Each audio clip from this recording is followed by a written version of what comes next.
You're listening to the European Parliamentary Research Service podcast on the post-2020 challenges for the EU cohesion policy. Taking up over 1/3 of the Union's budget, cohesion policy is one of the EU's main investment tools, and one the EU feels especially proud of. It has helped less well-off regions catch up with the rest and create growth and jobs across Europe. But could it be more effective? Yes, it could. Join us on this analysis of the challenges for the post-2020 cohesion policy reform. Europe is diverse. This is one of its riches, but a key challenge too. Reducing disparities between its various countries and regions and the backwardness of the least favoured regions is the main aim of the EU's cohesion policy. This form of internal solidarity is administered through a myriad of funds, notably the European Regional Development Fund, the European Social Fund and the Cohesion Fund.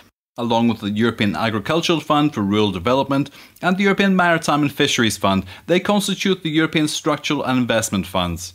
The more than €350 billion earmarked for regional and cohesion policy in the 2014 to 2020 period provide support to all European regions, but some get a bigger slice of the cake. Is this fair? Is it effective? How could funds be better administered or better targeted at supporting jobs and innovation? Although the current programming period ends in 2020, the debate about the post-2020 cohesion policy challenges and reform has already started. Commissioner Corina Cretu has identified some key issues for future reflection. Let's review them. The first and most central question is how EU cohesion policy can best contribute to its two complementary objectives, competitiveness and cohesion. Too strong a focus on competitiveness may tend to favour already dynamic metropolitan regions. But tilt the balance too much towards cohesion and you may miss the opportunity to develop new capabilities. For the European Parliament, achieving territorial cohesion is a precondition for the long-term competitiveness of regions. A second question for debate is what is the best way to support regions that are lagging behind, and especially those which, in spite of decades of EU and national support, are still at the back of the race. A study by the European Policies Research Centre recognises the benefits of giving more to the regions which need it most. However, it also warns about the need to continue being inclusive to secure the interest and commitment of all EU member states and regions. What's certain is that with tight EU and national budgets, this is going to be a bone of contention between net receivers and net contributors. And more food for thought. What is the best use of cohesion policy funds in order to stimulate investment in Europe? Which form of support is most efficient? Grants, repayable assistance, financial instruments, or possibly a mix of all of these, along with further thematic concentration? Financial instruments provide support for investment by way of loans, guarantees, equity, and other risk-bearing mechanisms, but they can be burdensome and difficult for regional authorities to manage.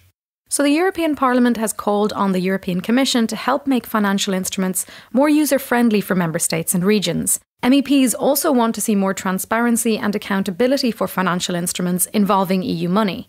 But where should money be invested? In the current period, a lot of money has been put into priorities stimulating growth and jobs, but a greater slice has also been given to research and innovation, SMEs, information and communications technology, the low-carbon economy, employment, social inclusion education, and administrative capacity. However, the world is changing and new policy challenges have come into focus. Immigration, energy, ICT and broadband issues, as well as the importance of linking regions to smart specialisation strategies. So how could cohesion policy help provide effective answers to these new and increasingly important challenges? Well, regarding immigration, the financial support provided by the cohesion funds can really make a difference. For instance, by supporting the effective integration of immigrants, cohesion funds are also supporting investment in the low-carbon economy. The key question is, will additional funding be allocated to deal with these challenges after 2020? We'll have to wait and see, and politics will probably play a big role. But benefiting from digital technology and innovation is another key challenge for European regions. Digital skills and innovation performance vary greatly from region to region. The European Parliament has been very supportive of efforts to foster the development of broadband infrastructure and ICT. The urban dimension of cohesion policy is another thought-provoking issue. Stay with us if you want to know why.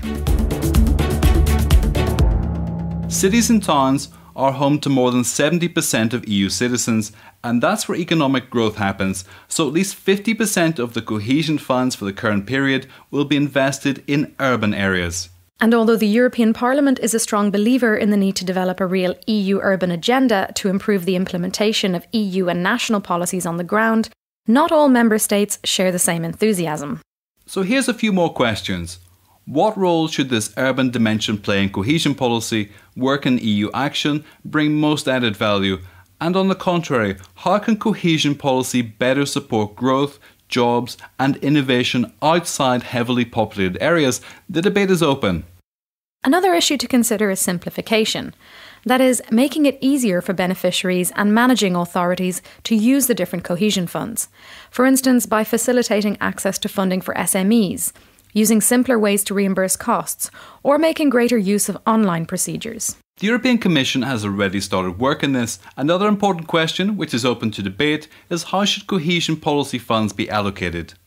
Should they continue to be based on GDP per head, or rather on other indicators capturing social progress? It may seem a purely technical question, but it determines who will benefit from cohesion funds. Regional eligibility within the current period was calculated on the basis of regional GDP per inhabitant. However, changes in GDP levels due to the economic crisis have had a serious impact in some regions, so alternative indicators may be necessary to depict the real problems European regions are facing.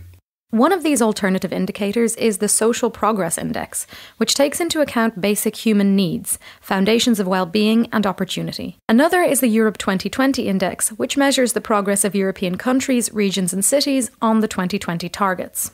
The European Parliament has taken a stance on the relationship between Europe 2020 and the regions, making it clear that cohesion policy is and should continue being the main EU instrument for investment in the real economy for all EU regions, and is fully aligned with the Europe 2020 objectives without simply being a tool for their implementation. The European Parliament also supports a truly territorial approach to the Europe 2020 strategy, tailoring public intervention and investment to the different needs of EU regions. But it's time to raise another question. How should cohesion policy relate to the EU's economic governance and structural reform agenda? Macroeconomic conditionality, which makes cohesion funding dependent on the respect of European economic governance rules, has brought to the fore tensions between economically sound member states and less performing ones. Both Commissioner Crețu and the European Parliament have stressed that macroeconomic conditionality should only be used as a last resort and should never be used to punish a region because of the lax attitude of a central government towards fiscal discipline.